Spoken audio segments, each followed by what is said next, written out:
Welcome back, my little recusants, to another episode of our Kingdom Hearts 1 Final Mix 100% guide.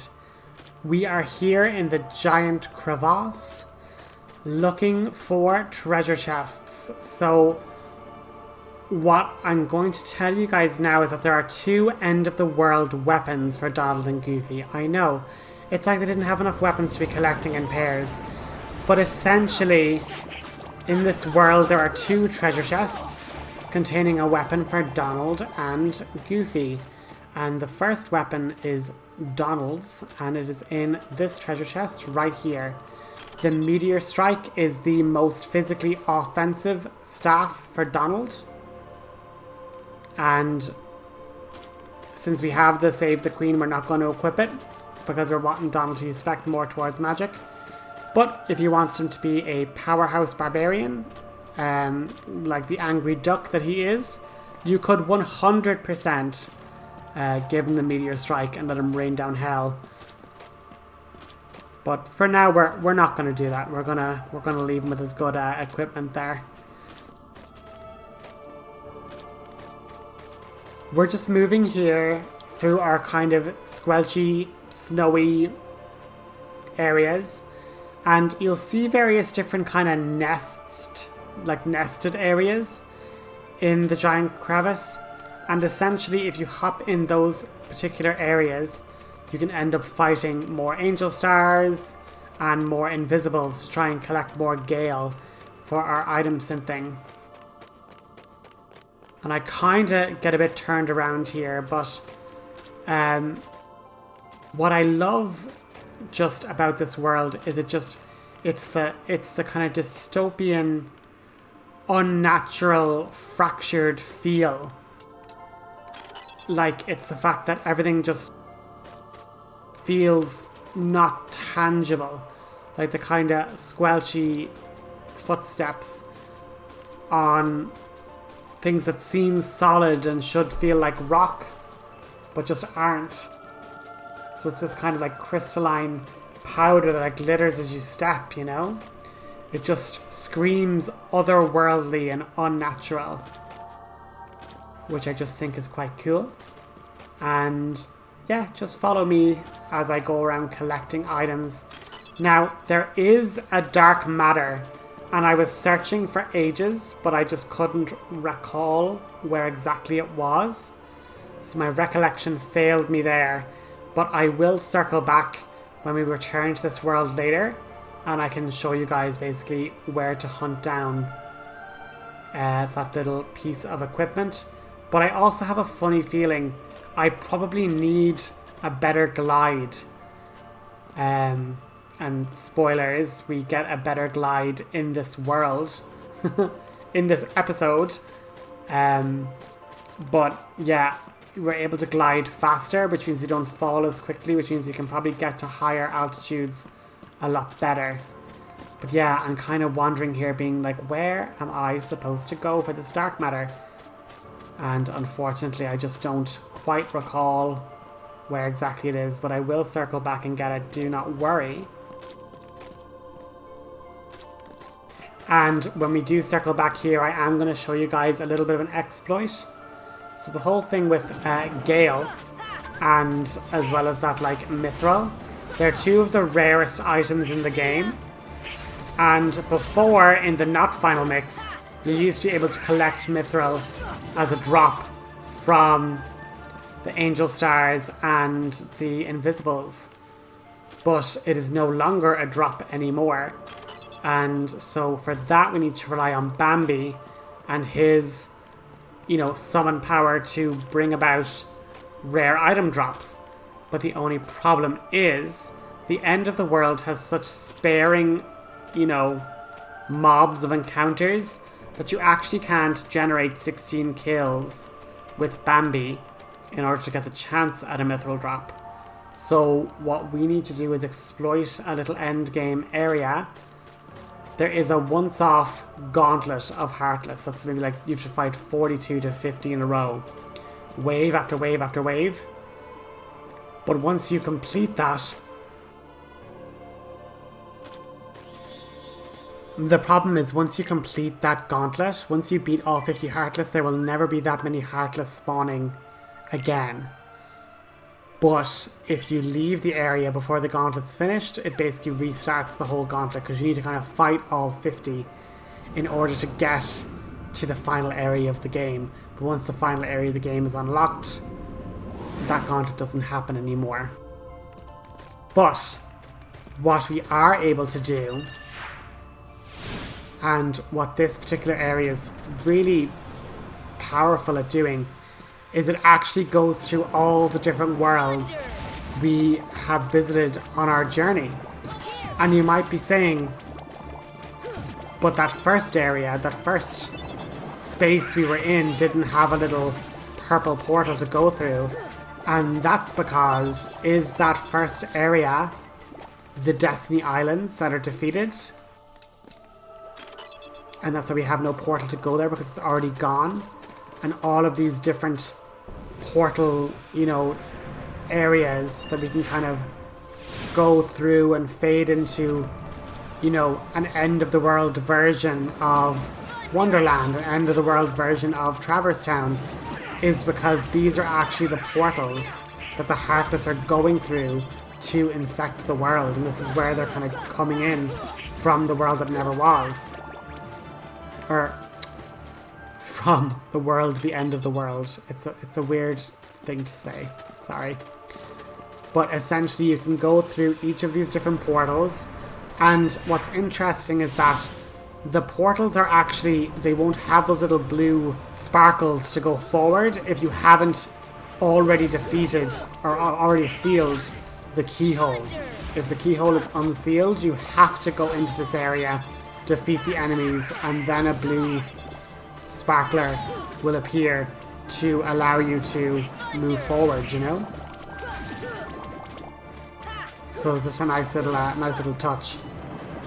But what I would say is probably terrifying is that if you never went to Atlantica and all of a sudden you're in the Atlantica world terminus and you're like, how do I swim?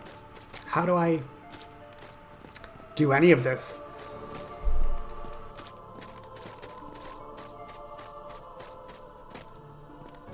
But what's really cool is that you actually get to fight in the Olympus courtyard. You obviously never got to fight there before. So it's really cool that like this area now gets to kind of have that backdrop from when they had the cutscene with Hades and Maleficent having that conversation. So it's just, I think it's pretty cool to kind of have this zone as like a combat area.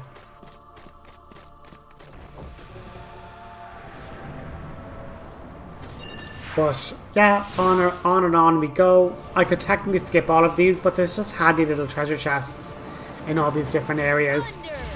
And as I say, with Bambi, unfortunately, there aren't enough Heartless to KO to get enough kills for Bambi to, you know, drop Mithril. Now apparently you can cheese it in this zone because the Bouncy Wilds can spawn more Power Wilds, so you need to kind of get the Bouncy Wilds on their own, and then they'll summon more enemies, which can maybe let Bambi get enough to potentially drop a Mithril. But I think the final rest room is just a better area because you just have more chance to get more items there and more, you know, chances for Mithril to spawn multiple times. And that's just my 2 cents on it. But we're getting miles through our levels at this point. Like Sora, Donald and Goofy are basically going into their near 90s now, or definitely their 80s anyway. So we're not too far away from our secret trophy, where our secret achievement, which is to get Sora to max level. It's funny how they don't need everyone else to get to max level, but we'll get Sora to max level anyway. And what I love about this area is that it again calls back to that time. I know we didn't do it with the Pot Scorpion, but it's amazing how Agrabah was actually able to be fully rendered in this, you know, full walk from the bazaar to the palace gates, you know?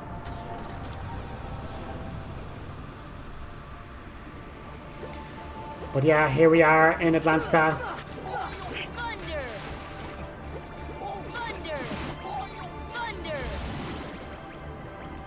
At least you could potentially get frost gems really quickly.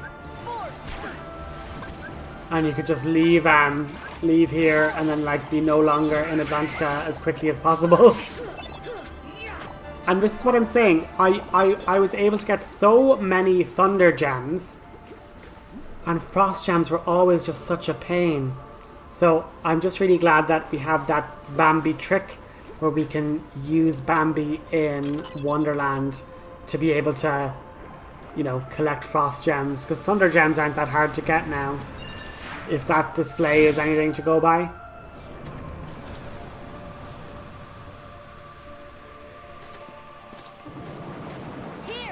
And I haven't used them much at all, but I believe I use a cottage here. And like, it's at this stage of the game where cottages are just mega elixirs from the menu.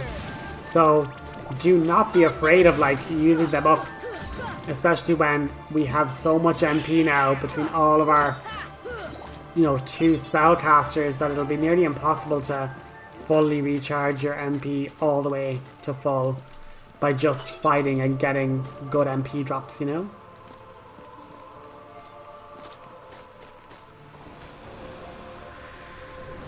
But nice little nostalgia track, world through world. But it's this one we're going to have to pay special attention to, because here is where Goofy gets his end of the world weapon. And we basically just have to journey through different parts of the ship.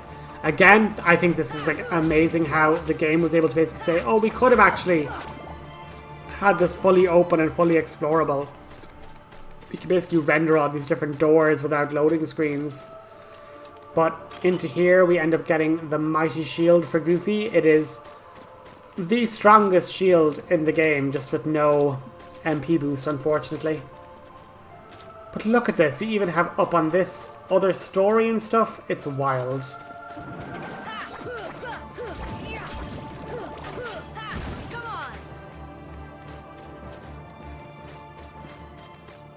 But yeah, it's even weird just to like not hear the wooden steps, you know?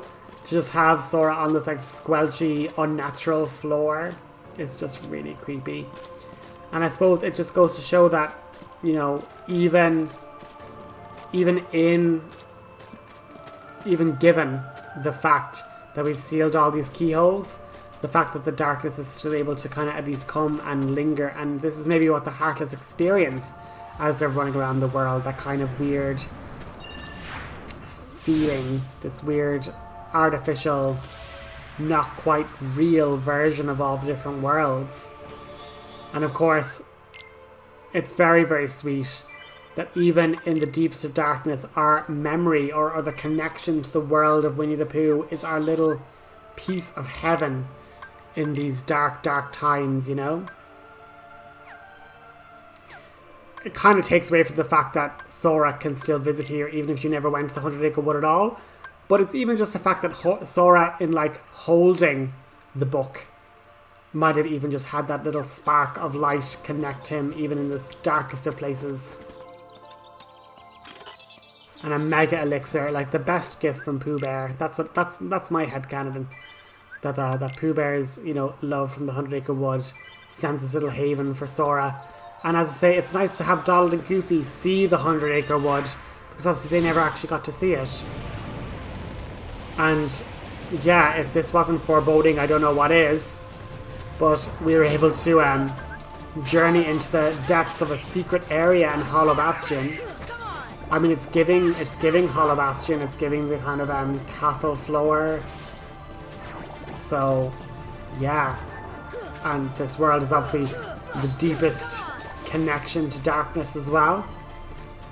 And I won't give spoilers, but like this room became so epic. If you know, you know. And if you don't know, follow the series and we'll find out together. But yeah, this place is wild. So one's born of the heart and darkness, devoid of hearts, ravage all worlds and bring desolation. Seize all hearts. Oh, I was very fast there. Realize the destiny of the realm, the greatest darkness, prodigy of darkness, come back from the eternal darkness, for the heart of light shall unseal the path. And 7 hearts, 1 keyblade, 1 keyhole to the door. The door to darkness tied by 2 keys. The door to darkness to seal the light. None shall pass but shadows returning to the darkness. One's born of the heart and darkness. Hunger for each heart until the dark door opens. I'm very sorry, guys. You're going to have to probably pause and like reread that because I did not give myself time to give that a look. Do I get to read it again?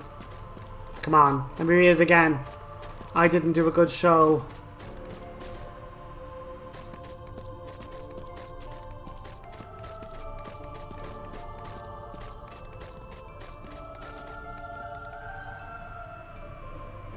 Project Darkness, 7 hearts. Yeah. Alright. You can pause. You can pause and read it. It's basically saying how the Heartless are going to try and destroy all the worlds, and they're seeking out the Great Heart by following the 7 lights. When they're all gathered together, will unseal the deepest darkness, and darkness, light, darkness, darkness, light, darkness, you know? But what you'll notice is we now get to dive in and have our first of kind of challenging fights here. We end up fighting Chernabog, and this used to scare the bejesus out of me as a kid. Like, I hated it. The music, I had to play it on mute because the music was too intense. I was like, oh my god, no, this is so much. And like, I watched Fantasia as like a child. This was the stuff of my nightmares. Used to summon like all zombie things and everything. Oh, it was horrific. So let me show you how to absolutely break this boss. You can land here, and then you can summon the genie. And once you can summon the genie, he's able to fly with you, as can Mushu. So between these 2 summons, we will end the devil's tyranny. So fly on up and make sure you're close enough for the spells to hit, and let them... Yeah, no, so he basically just attacks with a fire pillar and a fire breath to start, and unfortunately he like knocks you away. So you can actually get closer and you can start attacking with Sora. That probably would have done way more damage, and I probably would have finished him before the whole thing ended, which is really funny. Like, if I had just been attacking, I probably would have minced through the health with him, because Sora's strength now is actually quite powerful. So I guarantee you, if I was attacking away with Sora, I would have had him KO'd within Genie's magic, you know? But just watch Goofy. Watch Goofy do his tornado. Like, Goofy is a free to summon genie. And that's the boss fight done. We end up unlocking Super Glide, which is quite nice. So we're able to fly that bit faster. And just before we go any further into the world, I want to show you that you can actually return back to the 100 Acre Wood save point in the World Terminus. Because the game makes you feel like you just have to keep going, and you have to keep fighting till you get to the final rest checkpoint, and therefore you're not able to like do this manipulation to get loads of free mithril. So if you actually just keep flying up, just keep holding that circle button and keep flying up to the very top, you'll actually be released and be allowed to go back. And what I'm basically doing is I'm like, I've gotten a bunch of Gale. There's probably something else I can craft. And after I finish that crafting, I'm going to be going on a super boss rampage. We're going to be taking on secret challenges in the Colosseum.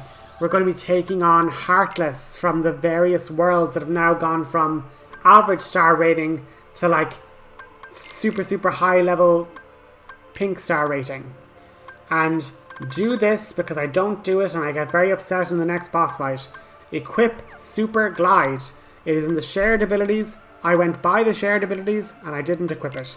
So you really, really, really want to equip Super Glide. It just makes movement so much quicker for these super bosses. But anyway, I don't do it and I get by fairly alright without it. But as you can see, we're level 80.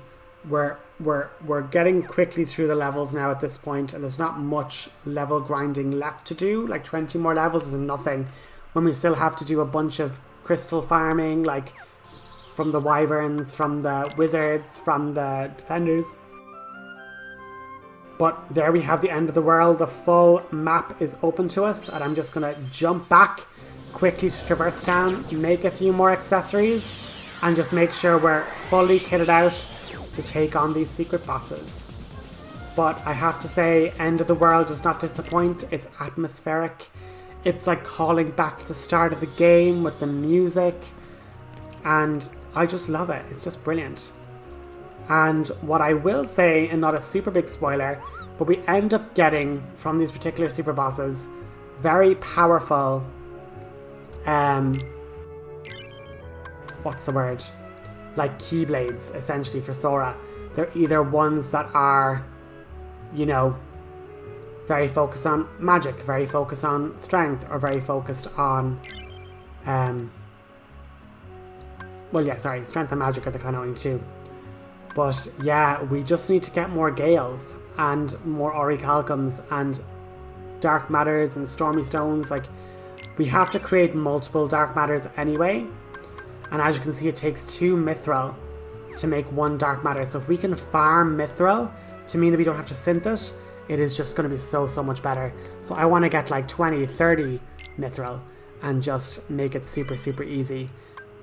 And that's pretty much going to be this episode, guys. So I hope you all enjoyed. And please tune in and give a like and a comment to the next episode, because it is going to be an amazing showcase of just how far we've come and the super boss challenges that we're able to face down now. So thanks so much for everything, and I'll talk to you guys next time. Have a good one.